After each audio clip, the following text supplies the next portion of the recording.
Good evening and welcome to Capitol Tonight, a statewide look at politics. I'm Tim Boyum. This week we're joined by State House Member David Lewis, a Republican from R-Harnett County, and Duane Hall, House Member from Democrat from Wake County. Gentlemen, good to see you as always. Welcome back to the program. Thanks for a chance to be here. Thanks for having us back. We have a lot to talk about. We do, and I understand you are ready to make an endorsement in the presidential race. I didn't know that was going to be first. I've not said that to anyone, no friend, not publicly. I love Bernie. He speaks in superlatives. He speaks in absolutes. He even talks with his hands. And a fun thing to do is to turn the television off and just watch him. He looks like a mad conductor. But ultimately, there's so many issues that I care about that weren't as black and white as he tried to make them out to be. Universal college education for everyone. I agree that education is the most important issue. But paying the tuition for Donald Trump's kids, I don't think that's something we need to do. Healthcare was another huge one for me. I agree with him. We should have single payer.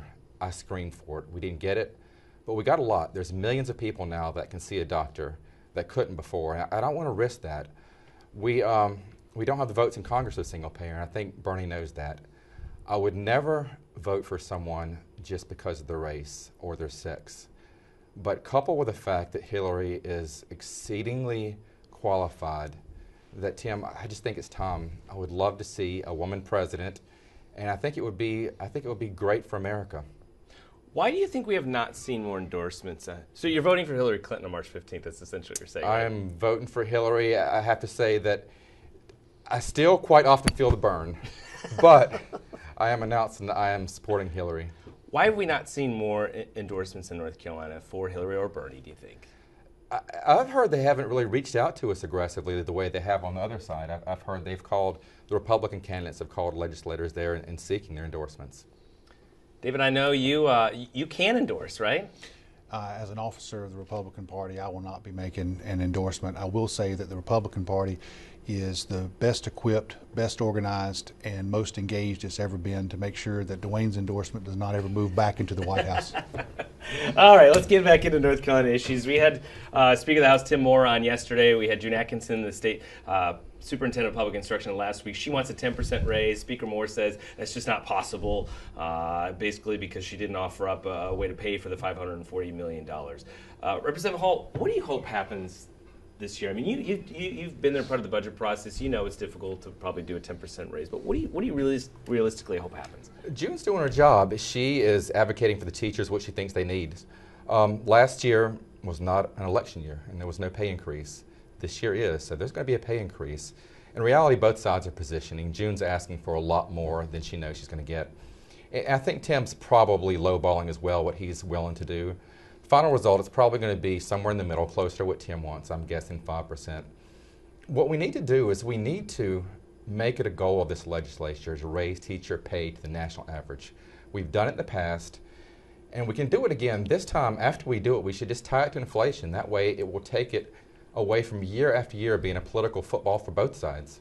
That's what I've asked about a lot. It seems like we are having this conversation every single year. And granted, we do budgets every single year, whether it's amended or a two-year budget. But is there a way, is there a desire, a will to do some sort of comprehensive long-term plan so we don't have to have this sort of battle every single year? I think there's certainly a desire and a will to do that. I think one of the questions that we're trying to answer is, are we better to do some kind of across-the-board raise, or do we really need to focus on how do we better pay those teachers and state employees that are doing the most of the work, that are doing the jobs in the harder to recruit positions? I think there's some real conversation going on right now, and how do we best do that? In other words, I understand every teacher is important. Every teacher, every educator is important to making sure our kids have what they need to move forward. It's just a fact of life, though, that some teachers are harder to recruit and retain than others are. I know the speaker was on with you last night. I actually watched it, so I watched the show. Thank you, sir. And he mentioned the STEM teachers in science and math and technology. Those are the ones that superintendents across the state are telling us we're having a terrible time. We can't recruit these folks. Maybe that's because we need to focus more on how to recruit and fill the gaps that we have. Now, I'm not saying that we don't need to do something that, as the speaker has said before, takes politics out of people's paychecks. I would like to see us be able to move in that direction, but as I'm sure Representative Hall would agree, we did not get in this mess where we're towards the bottom in teacher pay overnight, and we're not going to get out overnight.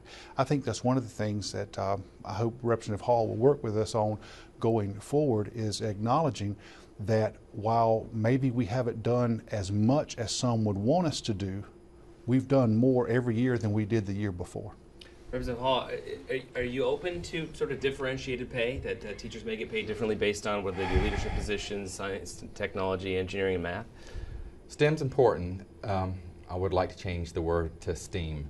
I think the arts are just far too important for a creative mind, for problem solving. I also don't like the idea of merit pay. I don't like paying teachers differently depending on the performance of the school, which June said before. What if they were bonuses, though, on top of inflation increases? I mean, is there a hybrid that could be used in a situation like that? I would never turn down any option like a bonus. I would like it to be a steady pay increase instead of one-time bonuses that we can take away the next year.